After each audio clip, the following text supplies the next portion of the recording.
Xin chào các bạn. Hôm nay mình sẽ giới thiệu cái cách làm sợi mì tàu chay không có trứng, có loại sợi to.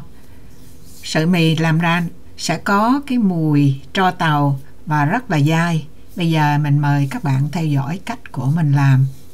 Mình xài là 250g bột mì. Mình sẽ cho vô là 1/2 muỗng muối. Muỗng này là muỗng cà phê. Và mình sẽ cho vô 1/2 muỗng cà phê bột nở nướng. Bột nở tức là baking soda. Mình đem mình nướng đi. Bạn trải nó lên trên một miếng giấy nhôm hoặc là một cái khay bằng nhôm. Rồi mình nướng ở nhiệt độ 250 độ F tức là 120 độ C trong khoảng thời gian 1 giờ. Mình cho vô làm 100g nước ở nhiệt độ phòng. Nếu mà bạn thay vì xài bột mà nở nướng á, thì bạn cũng có thể xài cái nước tro tàu. Nếu mà xài nước tro tàu thì mình bớt nước lại. 1 muỗng cà phê nước tro tàu là tương đương với 5g nước.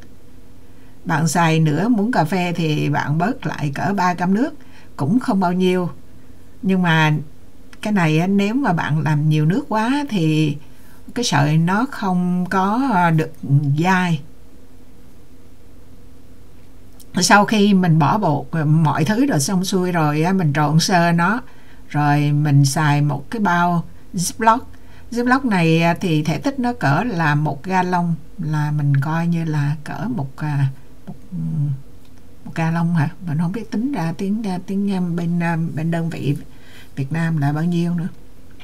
Nếu mà bạn muốn có cái sợi mì có màu vàng á thì cho vô 1/4 hay là 1/2 tùy theo cái độ đậm nhạt của nó, bột nghệ.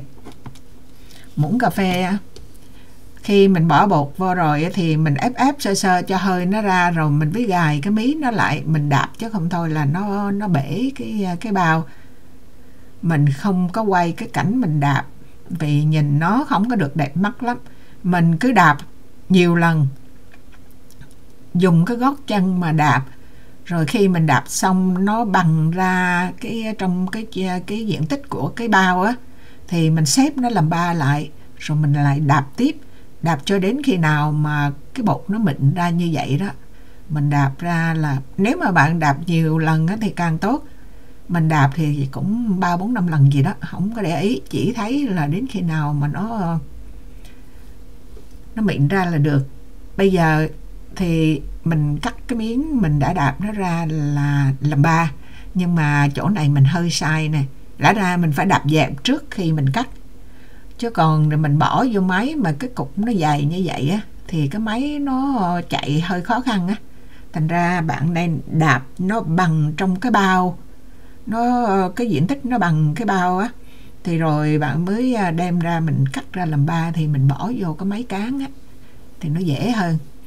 Cái máy cán này là cái máy đánh bột á, rồi mình mua thêm cái phụ tùng của nó là để mình cán, nó gọi là Buster Sheet Roller. Thì cái bộ này thì gồm có 3 cái. Mình mua nó hồi đó là trăm mấy đó, cũng không lâu lắm rồi, cũng 20-30 năm rồi, không nhớ rõ lắm, 100 hay là bao nhiêu đó. Bây giờ mình có kinh nghiệm rồi, khi mà mình cán á, mình điều chỉnh thế nào mà cho nó đừng có dính cái mí bột ở hai bên á, chứ không thôi là nó đen cái viền. Mình sẽ cán từ cái độ dày tới độ mỏng. Độ dày nó là ở số 0, rồi số 1, số 2, số 3, số 4. Lên số 4 á, thì nó mỏng dần lên. Số 4 tới số 4 á, thì mình ngừng lại. Mình bắt đầu mình xếp đôi cái bánh lại, cái miếng này lại. Mình chia ra làm 3 miếng, thì mỗi miếng mình làm hết miếng này thì mình làm miếng khác, mình làm tiếp tục vậy đó.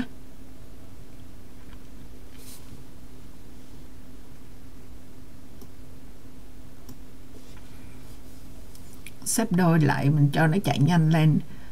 Tuy là nó không có dính ở hai bên cái viền, nhưng mà thỉnh thoảng nó cũng ra. Nếu mà mình đeo kiến vô á, mình sẽ thấy cũng có những cái bột đen đen nó dính vô á.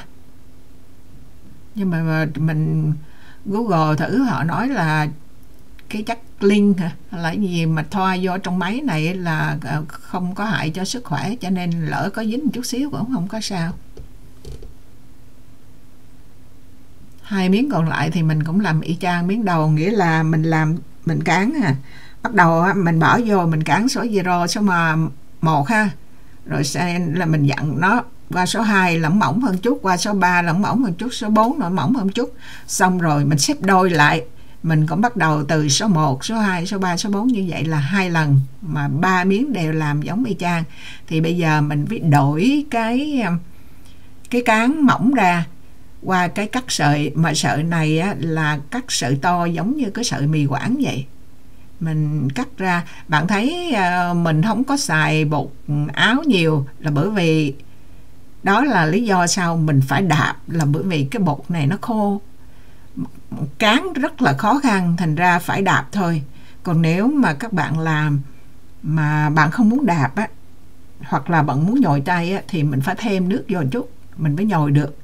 Chứ còn làm khô cỡ 250 bột này mà xài có 95 tới 100 gram nước thì hơi nhiều, xài từ 95 tới 100 thì bột nó hơi khô. Mì mà sau khi cắt xong á, thì nếu mà nó ướt á, nếu bạn làm nhiều nước á, thì bạn mới lại xài bột áo. Còn mình á, để thẳng vô, mình đậy kỹ, mình để trong tủ lạnh cũng được mà 4-5 ngày. Mình thấy ok, mình chưa để quá hơn cái thời hạn đó. Còn nếu mà không có xài liền trong thời gian 4-5 ngày đó thì bạn có thể bỏ đông lạnh, không có sao. Bây giờ bột của mình sau 4 ngày á, mình nấu một nồi nước sôi cỡ khoảng 1 lít. Mình bỏ nước sôi rồi á, thì mình bỏ từng nhụm mì này vô. Tại nếu mà mình bỏ vô một lần á, nhiệt độ nó thay đổi, nó xuống thấp á, thì mình sợ cái sợi mì nó bị vữa ra, nó không có ngon.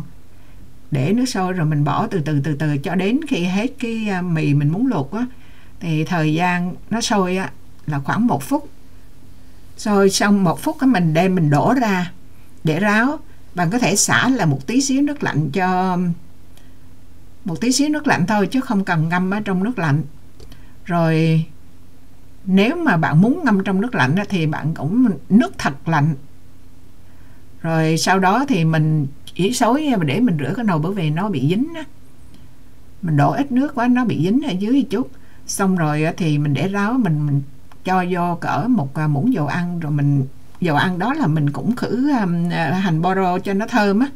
Rồi xong rồi thì mình xáo cho nó rời ra. Mà bạn có thể ăn với nước lèo hoặc ăn với cái gì. Còn mình hôm nay mình xào chay á, để mình làm mâm cơm. Rồi đây là bạn nhìn lại cái sợi mì đó, nó cũng hơi có những cái đốm đen đen, nhưng mà không có sao nha. Cái video mình chia sẻ hôm nay thì cũng tương tự với cái video trước, nhưng mà mình làm chay, thành ra không có xài trứng. Và cái video này á, tuy là mình để vô, bạn có thể xài bột nghệ cho cái màu đẹp hơn, nhưng mà mình không có xài bột nghệ, thành ra cái màu nó không có được đẹp lắm. Bạn cũng có thể cán tới số 5, số 6 để cái sợi nó mỏng hơn nữa. Nhưng mà mình chỉ xài tới cái số 4 thôi. Mì này mình để 4 ngày trong tủ lạnh, mình đem ra mình luộc, rồi mình để mình xào xong á, cái sợi mì rất là dai, không hề có một cái sự mà mình cảm thấy là cái hột mì mà cái sợi mì nó bở, mà nó cũng có cái mùi tro tàu, bởi vì cái bột nở cũng là cái chất sút á, mình nghe cái mùi tro tàu. Nếu mà các bạn thích thì bỏ, còn không thích thì không bỏ tro tàu, cái đó là tùy các bạn, chứ không bắt buộc là phải giống y chang công thức này. Cảm ơn các bạn đã theo dõi, hẹn gặp lại các bạn trong những video kế tiếp. Bye bye.